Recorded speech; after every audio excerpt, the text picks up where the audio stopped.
عزیزان محترم، آج 9 محرم کا دن ہے اور یہ دن جناب حضرت علی اکبر علیہ السلام سے منسوب کیا جاتا ہے، اور جب بھی ہمارے ذہنوں کے اندر حضرت علی اکبر کا خیال آتا ہے تو ایک خوبرو جوان اور ایک ایسا با کردار اور با سیرت انسان آتا ہے کہ جو اس دور کے ہر جوان کے لیے رول ماڈل ہے۔ میں بھی ایک جوان ہوں، میں بھی اپنے اس معاشرے کے اندر ان چیزوں سے، ان کانسیکوینسز سے، ان ایکسپیرینسز سے گزرتا ہوں کہ جو ایک جوان فیس کرتا ہے۔ آج کا جوان بہت پریشان ہے۔ یہ جوان جس دور کے اندر زندگی بسر کر رہا ہے، یہ وہی دور ہے کہ جس کے اندر جدید بندر سے ایوالو ہوا انسان اب آہستہ آہستہ اپنی اس فیس کے اندر جا رہا ہے کہ جہاں پر ہر چیز ریئل سے آرٹیفیشل کی طرف جا رہی ہے۔ ہمارے موجودہ دور کے اندر ہمارے سامنے یہ چیز واضح ہے کہ آج سے 100 سال پہلے لوگ جانوروں پہ سوار ہوتے تھے، آج جہازوں میں سوار ہیں۔ لوگ بیمار جانوروں پہ سوار ہوتے تھے، اب جہازوں میں سوار ہوتے ہیں۔ لوگ کشتیوں کے اندر پورے کے پورے دریا عبور کرتے تھے، آج انہی کشتیوں میں بیٹھ کر زمین کی گہرائیوں کے اندر جاتے ہیں، سمندر کی ان گہرائیوں کے اندر جاتے ہیں کہ جس کو انسان تصور نہیں کر سکتا تھا۔ پہلے انسان کے لیے ارتباط کرنا بہت مشکل تھا، کانٹیکٹ اور کمیونیکیٹ کرنا بہت مشکل تھا، لیکن آج کے دور کا انسان ہزاروں میل دور موجود انسان سے لمحوں کے حساب سے بات کر سکتا ہے۔ لیکن جیسے جیسے یہ دور ترقی کی طرف آتا رہا، ویسے ویسے اس ترقی، جدت اور اس ایڈوانسمنٹ کے اپنے کانسیکوینسز بھی سامنے آئے۔ پہلے انسان سواری کرتا تھا لیکن تندرست تھا، آج وہ جہازوں میں سوار ہوتا ہے لیکن اس کا جسم اب وہ توانائی نہیں رکھتا۔ پہلے انسان پریشان ہوتا تھا تو اس کے پاس تدارک کرنے کے لیے، اس کی پریشانی دور کرنے کے لیے کئی اسباب مہیا ہوتے تھے، کئی دوست اور کئی احساسات مہیا ہوتے تھے، لیکن آج کا انسان پریشان ہوتا ہے تو وہ ایک عدد چیز کو اپنی جیب سے نکالتا ہے اور اس کے بعد اس میں مصروف ہو جاتا ہے۔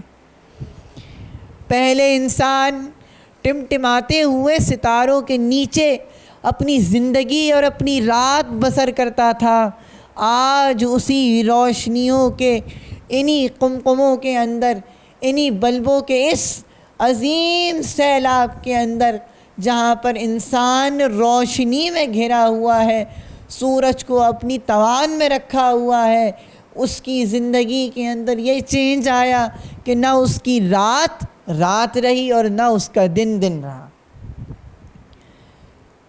تو بس یہ وہی دور ہے کہ جب انسان آہستہ آہستہ ریالٹی سے شفٹ ہو کر آرٹیفیشل ہوتا جا رہا ہے، اور یہ انسان، یہ جوان، یہ اس دور کی یوتھ اپنے آپ کو ایموشنل نیگلیجنس اور ایموشنلی سیپریٹڈ دنیا کے اندر پیش کیا جا رہا ہے۔ تو بس اسی اثناء میں ہمارا جوان پریشان ہوتا ہے، گھبراتا ہے، نالا ہوتا ہے، خدا کو ڈھونڈنے کے لیے کسی انسان نے اس کو پتہ دیا کہ فلاں جگہ چلے جاؤ، وہاں وہ جاتا ہے تو دیکھتا ہے کہ دین کی کئی دکانیں لگی ہوئی ہیں، کئی مذاہب کی مارکیٹس موجود ہیں۔ جوان پریشان ہوتا ہے۔ وہ جوان یہ سوال کرتا ہے کہ اللہ نے دین مبین اسلام تو ایک بنایا، اللہ نے اسلام تو ایک بھیجا تھا، ایک نبی پہ بھیجا تھا، ایک قرآن تھا، تو یہ اتنے سارے ڈفرینٹ، اتنے اسلام کیسے آ گئے؟ اس پہ ستم ظریفی یہ کہ ہر اسلام کہتا ہے کہ میں صحیح ہوں، میرے علاوہ جو ہے وہ کافر ہے، میرے علاوہ جو ہے وہ غلط ہے، میرے علاوہ جو بھی موجود ہے وہ ناحق بات کر رہا ہے۔ تو اسی اثنا میں وہ جوان پریشان کھڑا ہوتا ہے اور وہ سوچتا ہے کہ اب کیا کیا جائے۔ تبھی اس کے ذہن میں قرآن آتا ہے، تبھی اس کے ذہن میں یہ چیز آتی ہے۔ اسلام میں 3 ایسی چیزیں ہیں کہ جس کے اوپر ہر مسلمان متفق ہے۔ ایک تو یہ کہ ہمارا رسول ایک، ہمارا قرآن ایک، اور کعبۃ اللہ ایک۔ تو آئیے ہم لوگ مڑے قرآن کی طرف۔ ہم نے قرآن سے پوچھا، یا اللہ تو اپنی کتاب میں کیا لکھتا ہے کہ انسان کس جگہ سے تیرے حصول کی تلاش کرے؟ تو خداوند تعالیٰ نے سورہ آل عمران میں ارشاد فرمایا کہ اِنَّا أَوَّلَ بَيْتٍ وُضِعَ لِلنَّاسِ لَلَّذِي بِبَکَّةَ مُبَارَكًا وَهُدًى لِلْعَالَمِينَ۔ اس کے بعد خدا نے اسی آیت کے بعد کہا کہ فیہ آیات بینات، کہ اسی کے اندر کئی آیتیں، کئی نشانیاں اور کئی اشارے پوشیدہ ہیں۔ بس یہاں پر ہمیں یہ بات سمجھ میں آئی کہ خداوند تعالیٰ نے کعبے کو ایک ہدایت کا سرچشمہ قرار دیا اور کہا جاؤ کعبے سے ہدایت لو۔ ہدایت کرتا ہے اشاروں سے۔ اس دنیا کے اندر کمیونیکیشن کی 2 ہی اقسام ہوتی ہیں، ایک تو وربل جو انسان بولتا ہے، اور ایک نان وربل۔ وربل اس دنیا میں روسی رشین بولتے ہیں، فرانسیسی فرینچ بولتے ہیں، عرب عربی بولتے ہیں، پاکستانی اردو میں بات کرتے ہیں۔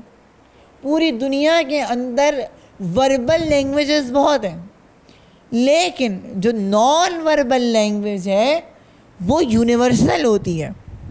وہ انسان کی باڈی لینگویج اور انسان کے اشاروں کی طرف ہوتی ہے۔ بس اس زبان کو سمجھنے کے لیے پڑھا لکھا ہونا ضروری نہیں ہے، اس زبان کو سمجھنے کے لیے کسی خاص خطے کا ہونا ضروری نہیں ہے۔ اس زبان کو سمجھنے کے لیے صرف اور صرف ایک شرط ہے کہ انسان عاقل ہو، انسان عقل مند ہو، اس میں عقل ہونا ضروری ہے۔ کیونکہ عزیزان گرامی، عالم ہونے کے لیے عاقل ہونا ضروری ہے، لیکن عاقل ہونے کے لیے عالم ہونا ضروری نہیں ہے۔ عقل وہ چیز ہے کہ جو انسان کو خدا نے دی اور اس کو اشرف المخلوقات بنایا۔ اگرچہ ہم اپنی آنکھوں کے سامنے کئی مرتبہ ایسی عقل کے پرخچے اڑتے ہوئے دیکھتے ہیں، انسان کی عقل مبہوت ہو کے رہ جاتی ہے، یہ کیا ہے، یہ کیا ماجرا ہے، یہ کیسا خیال ہے۔ تو بس انسان نے جب یہ آیت سنی تو اپنے عقل کی پوٹلی اٹھائی، اپنے کاندھے پہ ڈالی، اور عقل کی عروج کو چھوتے ہوئے، عشق کے اندر امنڈتے ہوئے انسان جہاز میں بیٹھا اور اس نے ایک فلائٹ لی اور حجاز مقدس کی زمین پہ لینڈ کر گیا۔ اس کے بعد وہ انسان جیسے دوڑتا ہوا، بس اس کے دل کے اندر محبت کعبۃ اللہ، محبت حیات، محبت ہدایت پھوٹی جا رہی تھی۔ اس نے کہا کہ بس جیسے ہو، جلد سے جلد میں کعبے کے اندر جانا چاہتا ہوں، میں مسجد الحرام میں جانا چاہتا ہوں، میں بیت اللہ کو دیکھنا چاہتا ہوں۔ وہ بندہ دوڑتے دوڑتے گیا، اس نے جیسے ہی اپنی لینڈنگ حجاز کے اندر کی، وہ آگے بڑھنے لگا تو اس کو کان میں آواز آئی کہ خبردار رک جاؤ، میرے گھر میں اس طرح داخل مت ہونا جس طرح تم اپنے گھر میں داخل ہوتے ہو۔ میرے گھر میں اس طرح داخل نہ ہونا جس طرح تم اپنے گھر میں داخل ہوتے ہو. یہ بیت اللہ ہے، اللہ کا گھر ہے. اس دنیا میں کوئی ایسا مسلمان نہیں جو یہ جسارت کر سکے، جو یہ کہہ سکے کہ میرا گھر اللہ کے گھر جیسا ہے. کوئی ہے؟ کوئی ایسا مسلمان نہیں جو یہ کہہ سکے کہ میرا گھر اللہ کے گھر جیسا ہے. تو جب انسان کا گھر اللہ کے گھر جیسا نہیں ہو سکتا تو بھلا اللہ کا نبی ہم جیسا کیسے ہو سکتا ہے؟ تو بس عزیزوں، انسان نے اللہ کے گھر کے اندر جانے کے لیے اپنا لباس تبدیل کیا، حالت احرام میں آیا، کعبۃ اللہ کے اندر داخل ہوا. جیسے ہی کعبے کے اندر داخل ہوا تو وہ ایک مسجد، ایک ایسی عمارت جو کالے کپڑے میں لپٹی ہوئی تھی، تو وہاں جا کر انسان کعبۃ اللہ کی ہیبت میں مبہوت ہو گیا. وہاں پہنچ کر اس نے دیکھا کہ کعبہ کیسی روحانی و عظیم جگہ ہے. یہ کالے کپڑے میں لپٹا ہوا کعبہ کیسی عجیب جگہ ہے، کتنی خوبصورت جگہ ہے، کیسی عجیب جگہ ہے کہ یہاں پر انسان کا دل منقلب ہونے لگتا ہے.